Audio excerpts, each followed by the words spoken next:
외에는 나와 같이 되기를 하나님께 원하나이다 하니라. 왕과 총독과 번이게와 그 함께 앉은 사람들이 다 일어나서 물러가 서로 말하되 이 사람은 사형이나 결박을 당할 만한 행위가 없다 하더라. 이에 아그리빠가 베스도에게 이르되 이 사람이 만일 가이사에게 상소하지 아니하였더라면 석방될 수 있을 뻔하였다 하니라.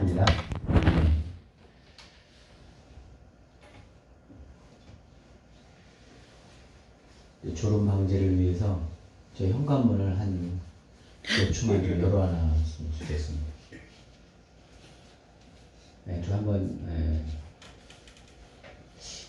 오늘 그 점심 메뉴가 떡만둣국인데 그래서 지금 이 뒤쪽에서 지금 불을 떼고 있어요. 그래서 꽂는데. 껐어요? 그래서 지금 이 공기가 좀 생각보다 좀 따뜻한 것 같아서 예, 그 정도면 된 것 같아요. 예.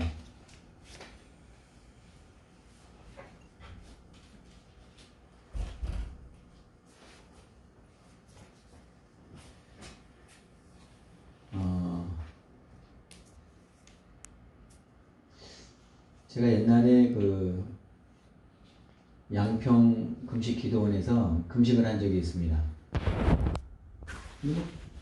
기도원은 뭐 꼭 금식만 하러 오지는 않고 뭐 금식도 하는 사람이 있지만 밥 먹는 사람도 많이 와요. 또 병이 있는 사람도 내 병을 좀 치료해 볼까 또 이렇게 생각해서 오기도 합니다.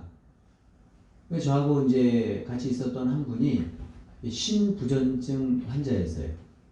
신부전증은 콩팥에서 그런 수분 조절이 어렵기 때문에 몸이 많이 부어요. 이렇게 퉁퉁 붓는데 처음에는 그분이 계속 식사를 하면서 이제 식당에 왔다 갔다 했는데 어느 날부터는 밥 먹으러 가기도 힘들어 하더라고요.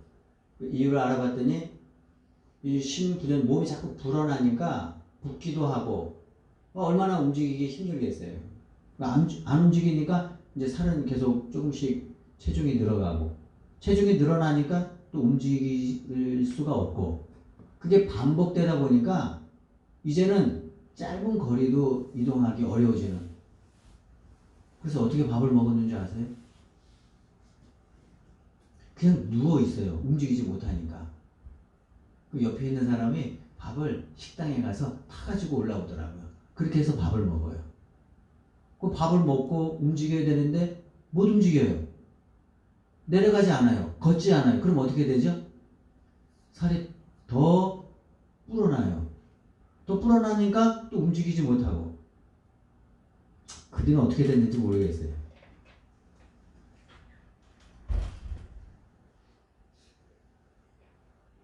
제가 1부 때에도 말씀을 드렸는데 이 선순환과 악순환이 있어요.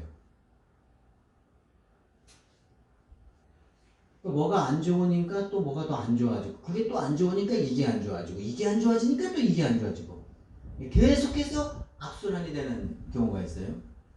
그런데 몸이 불편해요. 움직이기 어려워요. 그런데 내가 힘이 들지만 조금 움직여요. 그럼에도 불구하고 내가 조금 움직여요. 움직이는 것만큼 몸이 가벼워지겠죠. 몸이 가벼워지니까 조금 더 움직이려고 하고 그래서 선순환이 돼야 되는데 체중이 불어나니까 이 환자가 못 움직이니까 더 체중이 불어나서 움직이기 싫고 이것이 계속해서 반복되는 거예요. 그 사람만 그런 게 아니라 우리 믿음 생활도 그렇더라고요. 제가 이제 이렇게 믿음 생활하는 사람들 보면 그럼에도 불구하고 믿음이 있고 뭐 때문에 믿음이 있어요. 뭐 때문에 못해요. 신앙 성장도 못해요. 근데 그럼에도 불구하고는 나는 너무 바빠서 신앙생활 못하겠어. 나는 너무 바빠서 못하겠어. 근데 어떤 사람은요 너무 바빠요. 그럼에도 불구하고 하는 사람이 있어요. 제가 말씀을 전하면서 그런 생각이 들었어요. 아, 그렇구나. 이 세상에 있는 환경은 다 똑같아요. 그런데 그것을 얼마나 딛고 일어날 수 있느냐 하는 것은 그럼에도 불구하고 가지고 있는 신앙생활. 여러분이 그럼에도 불구하고 믿음 생활 했으면 좋겠어요. 저는 바쁘기 때문에 어려워요. 아니, 안 바쁜 사람이 없습니다. 대한민국에 보면 다 바쁜 사람이에요. 그런데 중요한 것이 뭐라고요? 그럼에도 불구하고 내가 성경을 보고 그럼에도 불구하고 기도하면 선한 그런 순환이 이루어질 줄로 믿습니다. 오늘 그 바울은 어떤 상황에서도 그 순종하는 그런 모습을 보게 되는데 19절 말씀을 한번 보겠습니다.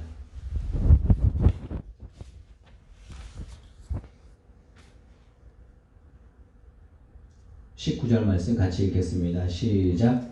아그리빠 왕이여, 그러므로 하늘에서 보이신 것을 내가 거스르지 아니하고. 바울이요, 하늘에서 보이신 것을 거스르지 않았대요. 따랐다고 하는 거죠. 기준이 여기 매우 중요한데 자기 생각과 자기 뜻과 달라도 그것이 기준이 아니라 하나님의 뜻, 하나님이 보여주신 것, 그것을 따랐다고 하는 거죠. 내 생각과 같든지 다르든지 그것이 이치에 맞든지 맞지 않든지가 중요한 것이 아니라 이것이 하나님의 뜻인가 아닌가가 더 중요하다고 하는 거죠. 바울의 행동 원칙은 항상 그랬습니다. 하나님의 뜻이면 했어요. 그것이 환경이 안 좋아서 이것 때문에 못하겠어요, 저것 때문에 못하겠어요, 그렇게 하지 않고 오늘 보니까 하늘에서 보이신 것을 거스르지 않고 했다. 하나님의 뜻 매우 중요하죠. 종교개혁자 그 깔뱅이 예정론을 주장했어요. 예정론이 뭔지 아세요? 예정론은 이중 예정론이라 그러는데 칼빈의 이 사람은 천국 갈 사람이라고 예정되어 있다는 거예요. 또 한 사람은 이 사람은 지옥 갈 사람으로 예정되어 있다는 거예요. 어떻게 이 말이 맞는 것 같아요? 틀린 것 같아요? 이게 중요한데 오늘은 이게 맞는 것 같아요? 틀린 것 같아요? 그러면 여러분은 어떻게 예정되어 있나요? 천국 가는 것으로 예정되어 있나요? 지옥 가는 것으로 예정되어 있나요? 지옥 가는 것으로 예정되어 있으면 우리가 뭐 믿을 필요가 뭐가 있어요? 어차피 열심히 믿고 지옥 가면 안 믿고 지옥 가는 게 낫지. 뭐하러 이렇게 예배하고 하겠어요? 자, 이게 이중 예정론인데, 자, 이 이중 예정론은 사실은 좀 어렵습니다. 예정론 자체가 좀 어려워요. 우리 그 장로교는 예정론인데, 그러면 뭐 지옥 갈 사람, 천국 갈 사람 다 정해졌는데, 그럼 우리가 왜 믿어야 됩니까? 제가 1부 때도 이 말씀을 드리면서, 좀 어렵다, 이렇게 생각을 했어요. 천국 갈 것, 지옥 갈 것이 예정되어 있다는 것이 아니라, 미래에서 현재를 보거나, 현재에서 과거를 보면 알 수 있는데, 현재에서 미래를 보면 알 수가 없어요. 되게 어려운데. 예정론은 현재에서 과거를 보는 것이지, 현재에서 미래를 보는 게 아니에요. 이 말이 너무 어렵단 말이에요. 근데 이것만 알면은 예정론을 다 통달할 수가 있습니다. 그러면 어떻게 현재에서 미래를 보고 미래에서 과거를 보는 것과 무슨 차이가 있느냐? 그거는 나중에 제가 보충 설명을 할게요. 이거 지금 다 설명할 수가 없어요. 너무 어렵기 때문에. 그런데 제가 한 요 말만 계속해서 생각을 하면은 예정론 알 수 있습니다. 정말 예정론 있어요. 예정론. 구원받았다는 것이 예정되어 있다고 하는 것은 기분 좋은 일이지만, 아니 지옥에 갈 사람도 예정되어 있다고 하는 것은 굉장히 마음이 불편해요. 어때요? 여러분도? 듣기 거북하잖아요. 예지 예정론은 예지 예정론 또 하나 이제 나왔어요. 자, 우리가 미리 아는데 이걸 어떻게 알 수 있을까?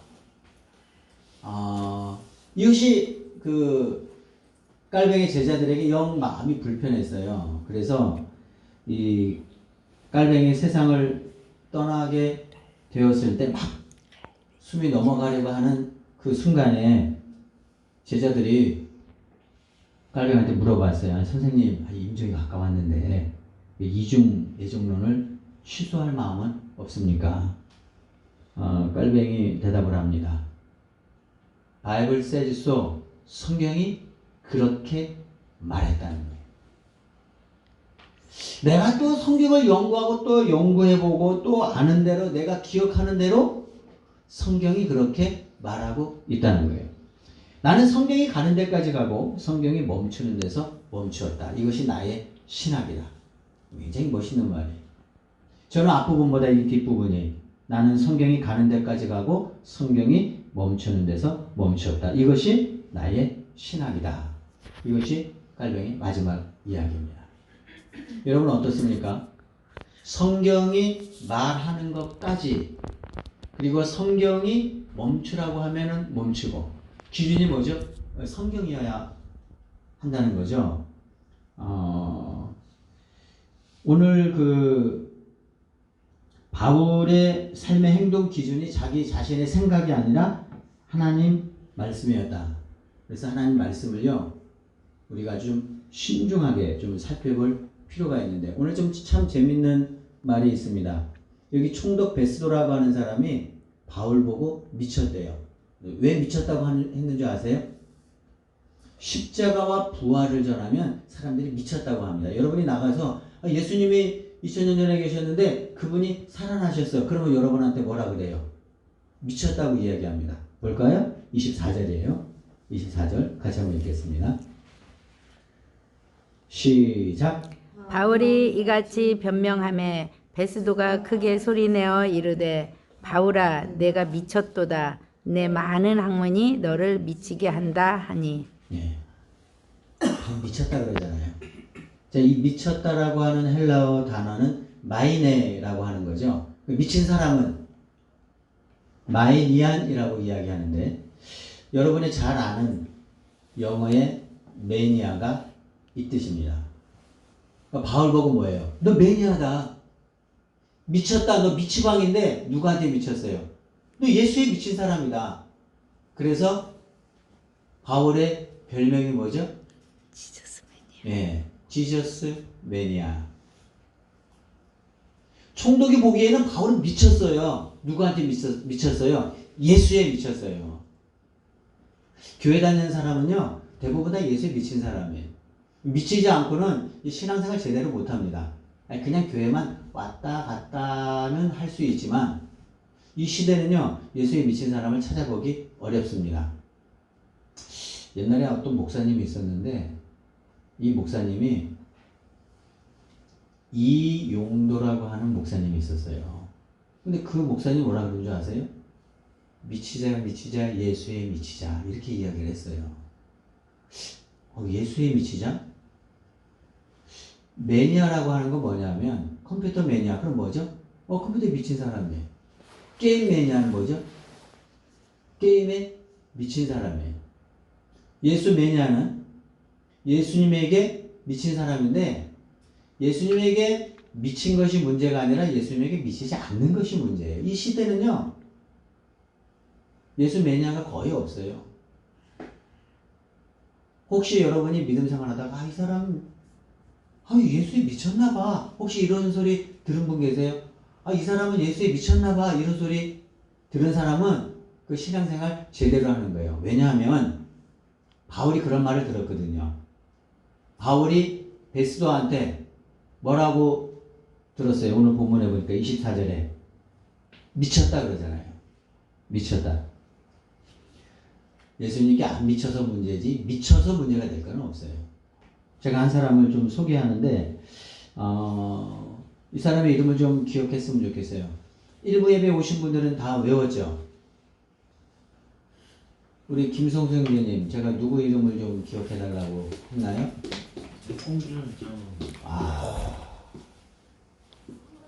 네, 일주일이 지나도 기억하기를 바랍니다.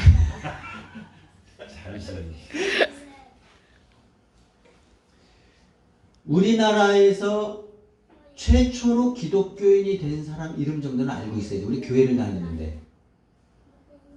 우리가 예수 믿는 사람인데 그래도 우리 대한민국에서 제일 먼저 기독교인이 된 사람 이름을 알고 있어야죠. 그래서 그 사람 이름이 뭐라고요? 백신이에요. 백홍준이라고 하는 사람이에요.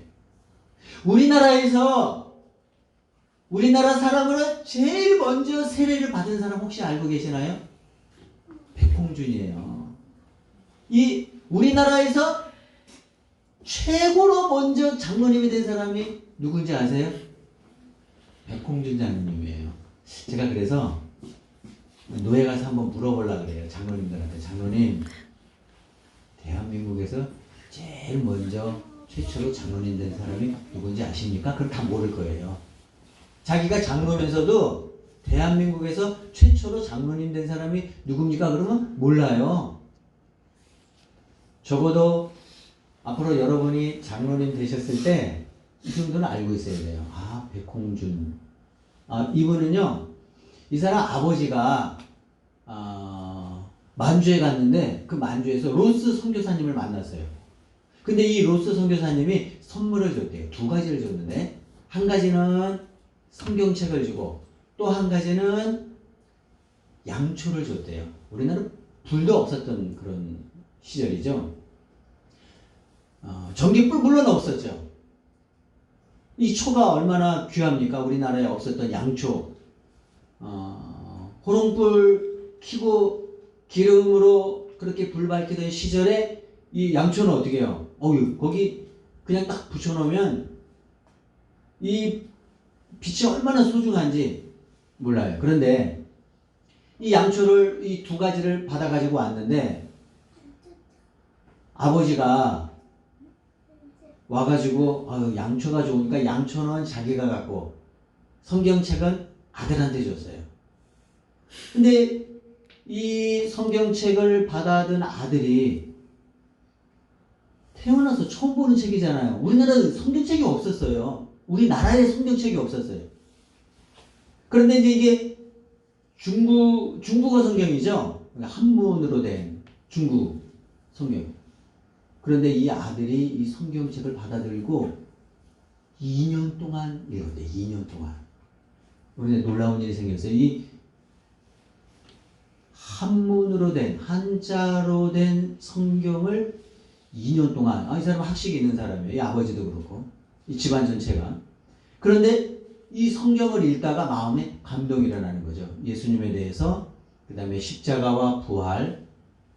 그러니까 이 아들이 2년 동안 성경을 읽다가 변화가 됐어요. 성령의 감동이 일어나고, 그리고 이제 예수 믿기로 결단하게 되죠. 그리고 이분이 자기 아버지가 만주에서 만났다고 하는 그 선교사님을 이제 찾아갑니다. 그래서 중국에 가가지고 만나요. 로스 선교사님도 만나고 그 맥킨타이어라고 하는 선교사님, 이 두 분이 이제 같이 중국 선교로 하러 왔는데 천안 매부지간이거든요. 그래서 거기서 내가 이런 믿음 생활을 하게 됐다. 성경을 보고 그래서 그곳에서 신앙 훈련을 받고 맥킨타이어 선교사님한테 세례를 받습니다. 그러니까 우리나라에서 제일 최초로 세례받은 세례교인이 누구예요? 백홍준이라고 하는 분. 이분이 이제 거기서 세례를 받고 그 다음에 바로 저기 간도 지방으로 갑니다. 서간도 지방으로 가가지고 전도하기 시작하는 거예요. 이 사람은 예수 매니아가 된 거예요. 예수 매니아. 그래가지고 서간도 지방에 한 75명이 예수 믿기 시작했어요.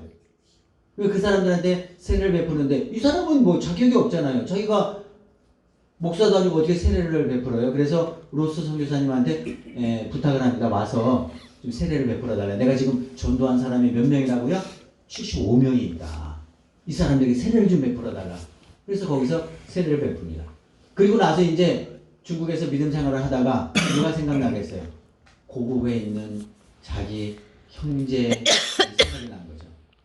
그래서 이제 들어오려고 압록강을 건너서 이 한국으로 들어와야 되는데 그때는 이제 성경을 가지고 들어올 수가 없어요. 성경을 가지고 들어오면 바로 체포가 되면은 죽을 수도 있습니다. 그래서 고민을 했어요. 내가 이 성경을 어떻게 가지고 갈까?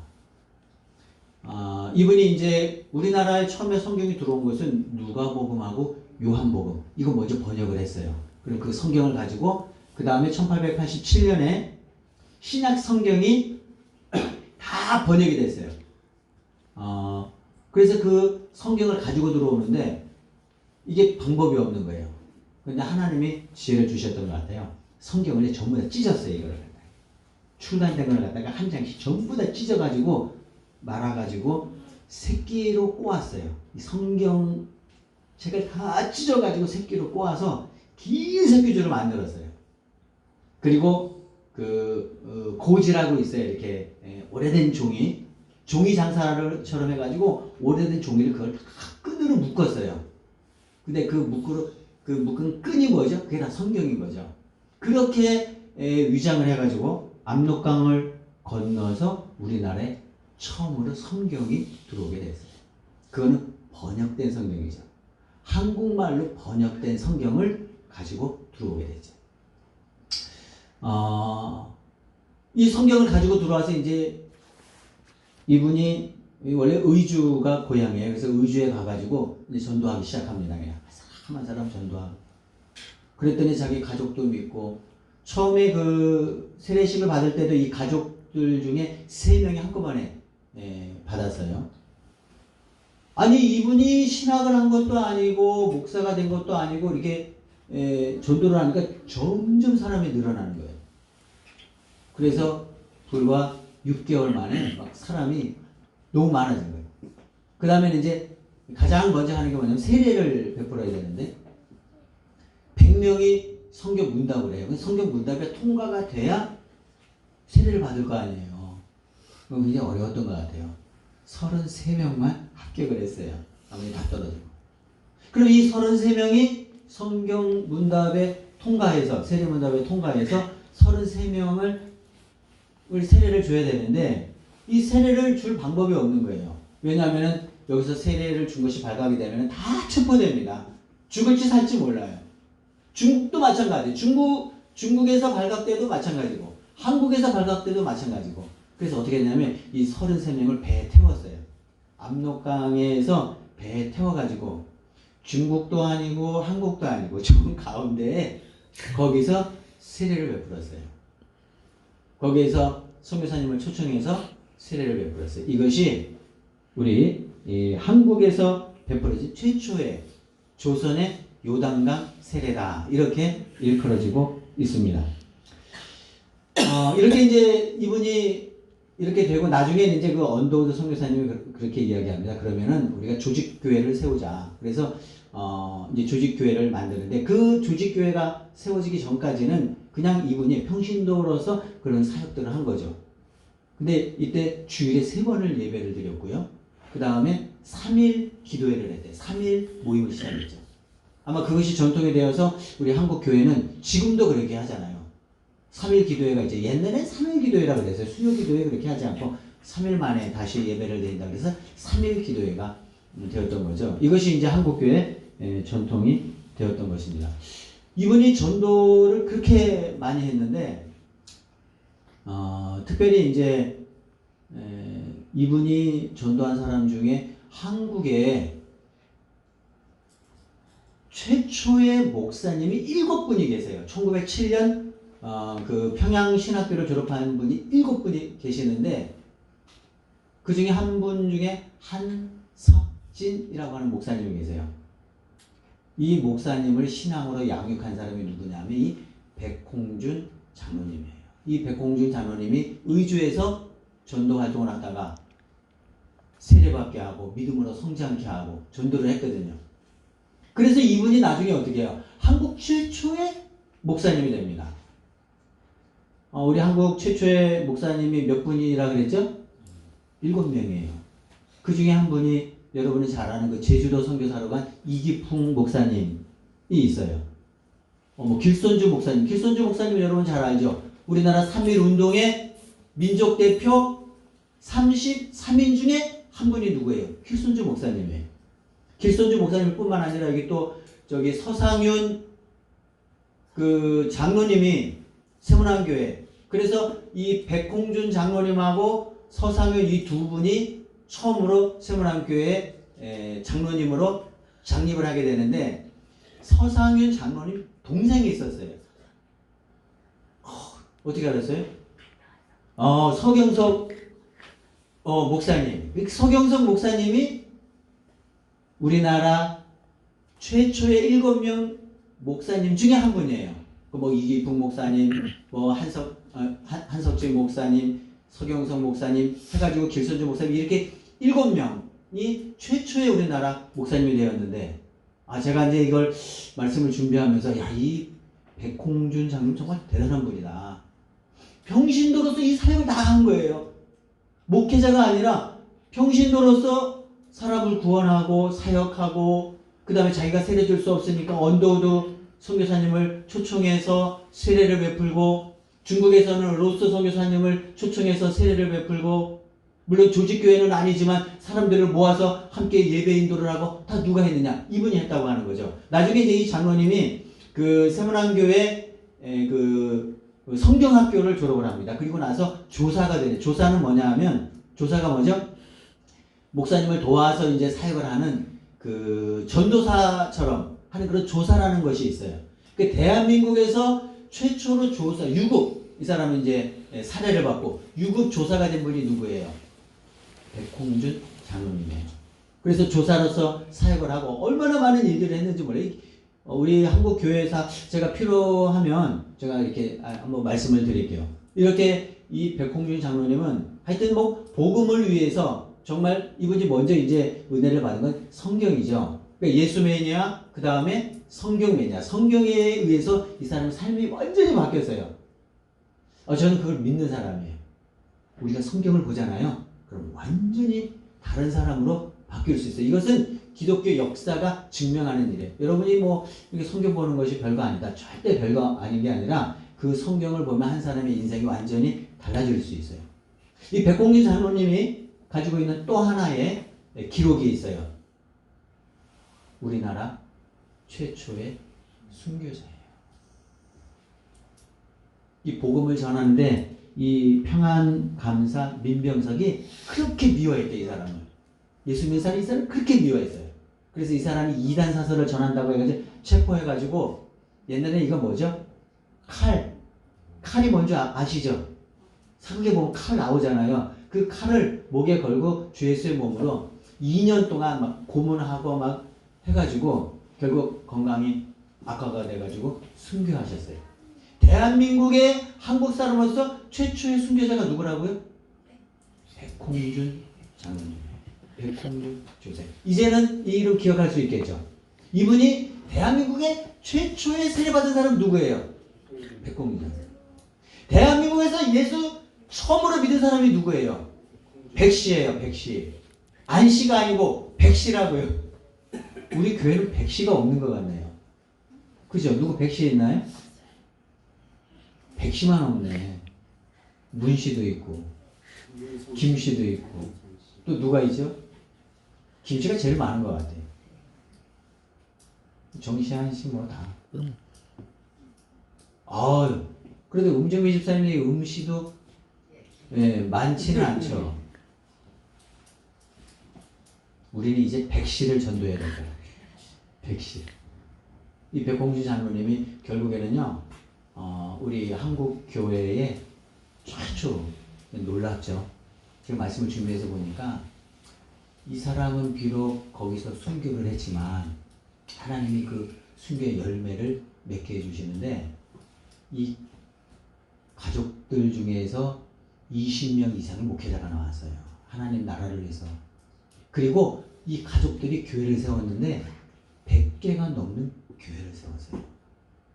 이 백홍준 장로님이 한 분은 그냥 감옥에 갇혀서 2년 만에 결국 이제 건강학과로 순교하고 생을 마감했지만 하나님께서는요, 이 순교자의 집안 절대로 그냥 두지 않습니다. 반드시 이렇게 세워주시는데 정말 우리 한국 교회 역사상 이 백홍준 이 장로님처럼 이렇게 아름다운 사역을 한 사람이 없어요. 이거 누가 시켜서 합니까?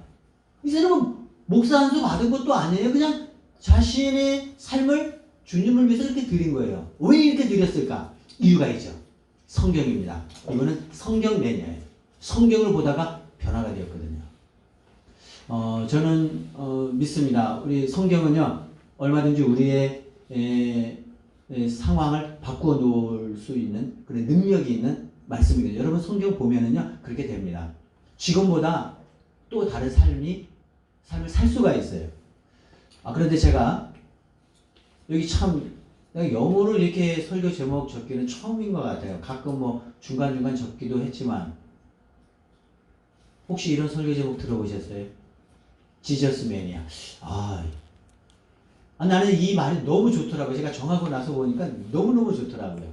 그런데 이 예수 매니아는요, 성경 매니아예요. 바이블 매니아예요. 근데 이 바이블 매니아는 그 다음 단계가 있죠.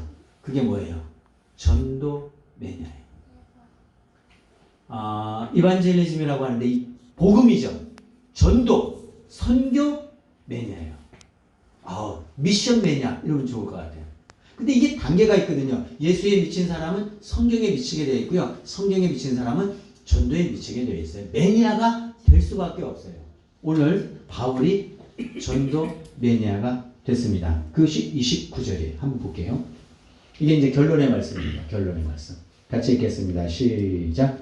바울이 이르되 말이 적으나 많으나 당신뿐만 아니라 오늘 내 말을 듣는 모든 사람도 다 이렇게 결박된 것 외에는 나와 같이 되기를 하나님께 원하나이다 하니라.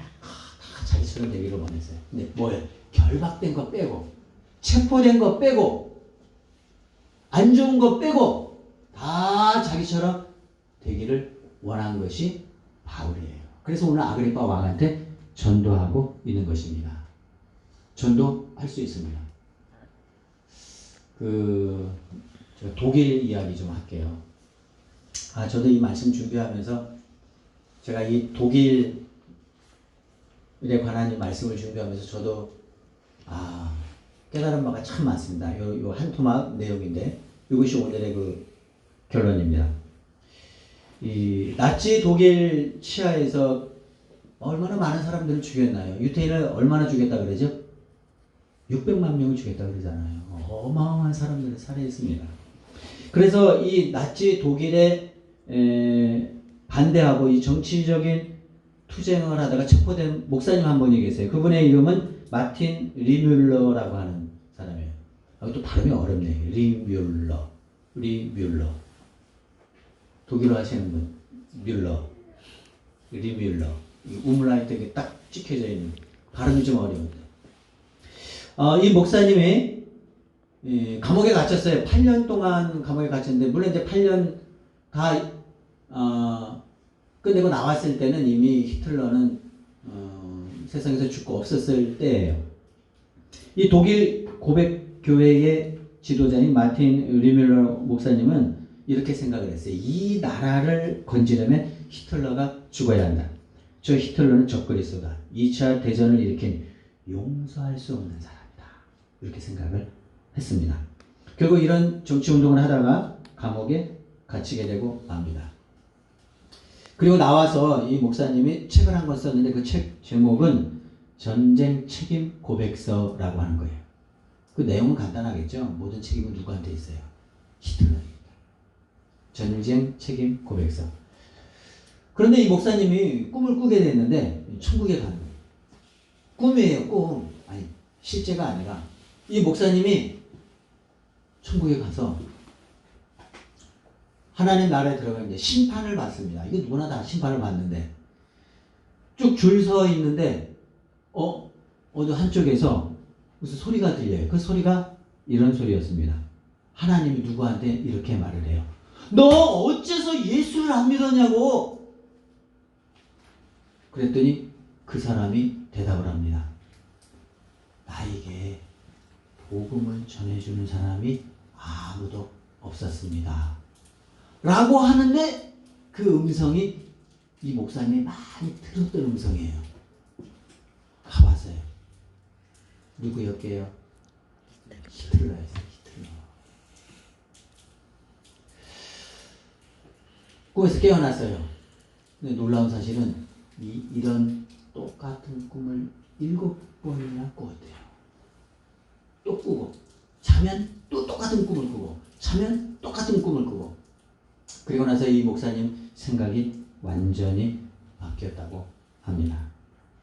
야, 히틀러가 저렇게 된 것은 내가 복음을 전하지 않았기 때문이구나. 그래서 그 고백서의 내용을 바꿔버립니다. 어떻게 바꾸냐면 이것은 교회가 교회 일을 하지 않았기 때문이다. 교회가 복음을 바로 전하지 않았기 때문이요. 내가 하나님 앞에 해야 할 일을 다하지 못했기 때문이다. 이 책임은 나에게 있다. 굉장히 놀랐습니다. 이분이 꿈을 꾸기 전에 하고 꿈 꾸고 난 다음 완전히 바뀌었어요. 이 세상이 이렇게 되고 수많은 사람들이 죽어간 것이 누구 책임이라고 그랬어요? 히틀러. 히틀러는 죽어야 된다고 생각을 했어요. 그런데 알고 봤더니 어떻게 해요? 세상이 이렇게 된 것은 히틀러 때문이 아니라 복음을 히틀러에게 전하지 않은 자기 때문이라고 하는 거죠.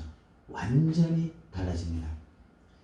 사람들이요 다 자기보다 다른 사람들을 원망을 해요. 누구도 원망하고 누구 원망하고. 그럴 것이 없어요. 이 목사님은 그것을 깨달았더군요. 아, 그렇구나. 내가 복음을 전하지 않아서 그렇구나. 우리가 해야 할 일을 잘하면 얼마든지 사람을 살릴 수 있습니다. 히틀러? 아유, 히틀러 같은 사람이 또 세상에 어디 있나요? 정치하는 사람들? 마음에 안 드는 사람 너무 많잖아요. 그런데 그게 다 그 정치하는 사람들 때문인가요? 그것이 아니죠. 교회가 해야 될 일을 하지 않았기 때문이에요. 다른 사람의 탓으로 돌리지 마세요. 모든 문제는 내 안에 있는 거예요. 나를 바꾸면 모든 것이 바뀌는 거죠. 결론입니다. 지저스 매니아는 뭐라고요? 바이블 매니아가 될 수밖에 없고요.